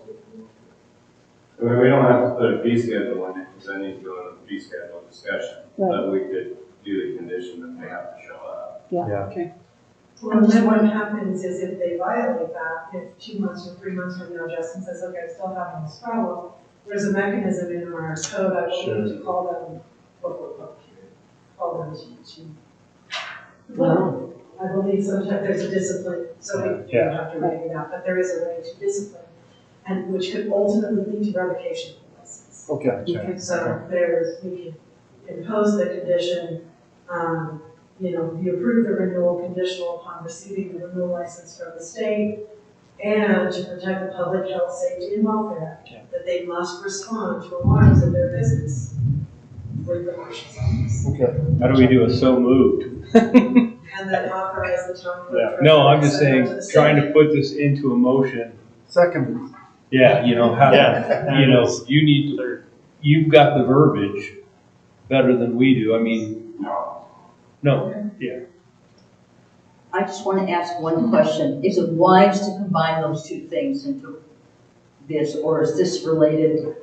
One is related to the compliance with the state and CDOT, and one is just related To the marshal's office. It seems pretty, not like it's a lot of things. Well, take the CDOT one out, because the No. CDOT one is for the No, I'm just saying expansion. one issue relates to the state, Right. state agencies, and one relates just to the town. And that's okay. And that's okay, that's all right. Those are the two conditions that we have. So we have to receive a copy from the state, and they must comply by responding to their alarms. So both have to happen in order for us to approve the renewal. With the understanding that they cannot. But the alarm has to go off. Right. Well, and by doing this conditional approval, what happens is we approve it, we get it from the state, we issue their town license. 2 months from now, the alarm's going off, they're still not responding, they violated one of the conditions. Right. So then they're called before it. Good. Okay. They don't have to violate both, they just have to violate one. Gotcha. Somebody's gonna have to write that up so I can make a recommendation. So moved. Yeah, may it be so. Do you need it stated by one of us, Heather, or, Yeah, we probably should. yeah, probably. I'll try to butch this up as best I can. With added. I'll make a recommendation to approve the renewal of the retail and cultivation marijuana business for Mesa Verde Ventures LLC, condition upon receiving renewal license from the state of Colorado. CDOT access permit approval, authorized town treasurer to send approval to the state with conditions of responding to alarm systems in a timely manner with the marshal. Does the CDOT access permit need to be in there for the license renewal? Okay. I'm winging it. I second. Okay. Great work. So we have a motion by trustee Richard Toker and a second by trustee Rick Manning to approve the renewal of the retail and cultivation marijuana business permit for Mesa Verde Ventures LLC, conditional upon receiving the renewal license from the state of Colorado, with conditions regarding the public health and safety rules, that they answer their alarm system when it goes off and meets the marshal's office there, and authorize the town clerk and treasurer to send approval to the state. Jamie, would you call the roll? Trustee Betsy Harrison. Aye. Trustee Richard Hooker. Aye. Trustee Denise Bryan. Aye. Trustee Ed Helm. Aye. Trustee Lee Manning. Aye. Okay, motion carries. Next on the agenda is the Colorado Resolution 14, Series 2022, electing to opt out of receiving the opiate settlement funds. So we've been talking about this for several years, for the newer trustees. There was a class action settlement in the state of Colorado with regard to opioid use and that type of thing. So over these past several years, the state has come up with some funding based on that settlement, based on populations and things like that, that will be allocated over a period of 18 years to municipalities and counties. Town of Mancos will receive, if I remember correctly, it's $5,300 or $5,400 over a period of 18 years, not per year. Yeah. So the board and staff, we completed those MOUs with the state, we filed all the paperwork and everything that's necessary. And then the next step in the state process was forming these regional committees And what they did was they followed the economic development. So Region 9 is our region for what's called SWORD, which is the name of our region. And what the town did was we agreed to put our money towards that regional organization, because we can't do anything with $5,400 over 18 years. So everybody in Region 9 agreed to combine all of our opioid funding and use it for some good purpose in the region. So now the state has finally said, we need the towns to officially, everybody, to officially opt out of receiving the money directly to me. And then I send it to SWORD. They will now send it directly to SWORD. If we receive it here, I have reporting requirements and that kind of thing. So what I'm asking, because that was our intent all along anyway, was to combine our resources with SWORD in Region 9. I'm asking that our $5,400 over 18 years just goes directly to SWORD. Each year they'll get the $112 or whatever it was from the town of Mancos, and go out. So that's what this resolution does. It tells them send it directly to SWORD. Then I don't have any reporting requirements or anything. SWORD has to do it. Great. So frees up more time for you. I don't know, I kind of like the $112 a year. Yeah, that goes a long way, doesn't it? What can we do with it? We can do whatever we wanted. Yeah, that'd be different. As far as what we do. Well, I'll make a motion to approve Resolution 14, Series 2022, a resolution electing to opt out of receiving opioid settlement funds and providing said funds to the regional pool. Second. Okay, we have a motion by trustee Ed Hallam and a second by trustee Betsy Harrison to approve Resolution 14, Series 2022, a resolution electing to opt out of receiving the opioid settlement funds and providing said funds to the regional pool. Jamie, would you call the roll? Trustee Betsy Harrison. Aye. Trustee Richard Kukrow. Aye. Trustee Denise Bryan. Aye. Trustee Ed Helm. Aye. Trustee McMahon. Aye. Okay, motion carries. All right. So moving on, items for the August 10th, 2022 agenda, the joint workshop with the Mancos Chamber and the town administrator update. We're going to change that, is that right? The August 10th workshop is going to be changed. And what's it Well, gonna no, we're be? going to have the workshop. It'll be- On the agenda is going to be salary, personnel information. Yeah. The August 27th workshop, which is the one here, is going to be changed. You keep saying August 27th. Is my calendar screwed up on my phone? Because August 27th to me is a Saturday. Oh, well. It'd be 24th. Yeah, I'm just looking at, I'm August just, 24th, I apologize. okay, because I wrote down this 27th, 5:30, and I went to put it in on my calendar, and I go, wait, that's a Saturday. It's the 24th? Yes, 24th. So the 10th is also be here at 5:30. No, the 10th is be here at 6 for a joint workshop with the chamber. Oh, we're gonna keep that. That's Yes. the, Okay. Oh, okay. I thought we just said that we were gonna talk about the salary thing, but that's That's on the the actual, no, that's actual discussion. That's going to be on, in the meeting as well. It'll be on the agenda. Oh, The okay. workshop we changed was the creative discipline, which is later. Oh, okay, thanks. So then on the agenda, we have the Mancos Senior Center discussion, that's tentative. Well, I need to, it's probably not tentative, but I need to, and I wanted to grab Gerald, but I didn't get a chance to. We had asked the county to commit to keeping the center open if we fund them. And John doesn't have that authority. So I need to reach out, and the new county administrator actually did reach out to me today, and I haven't returned his call, so I'll call him tomorrow. I think they've been out of town, so they haven't had any meetings. So I will put this on the agenda because I am going to be hopefully providing the information that you're asking for at the workshop and making the recommendation, so asking for a vote. And just a side note on that, and it's not a big deal, but the Mesa Trails Calvary Church is having Vacation Bible School this week, and they have chosen the Senior Center as their donations. So instead of the kids are bringing money, they're bringing large cans of food to donate to the Senior Center to help keep them open because they need that. And they've asked for frozen vegetables mostly, so kids are collecting that. So then we've got the water treatment plant project change order, and the July bills and claims, and the personnel.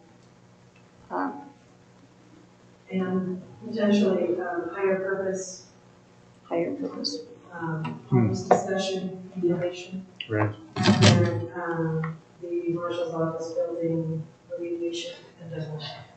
Okay. Okay. At one point, I thought it would be nice to hear from the new library director. Was that anything? I don't know if anybody else wants to hear from Yeah, him. that's It'd be nice yeah. to have one. We reached out and haven't heard back. He didn't call back? He's busy. We'll reach out again. I mean, if I just think it would be good to hear what's going on there. Yeah, we'll reach out. Yeah, that would be nice. Okay. Next thing on the agenda then is adjournment. So moved. All right, meeting adjourned. Oh my gosh, this water thing. So was that just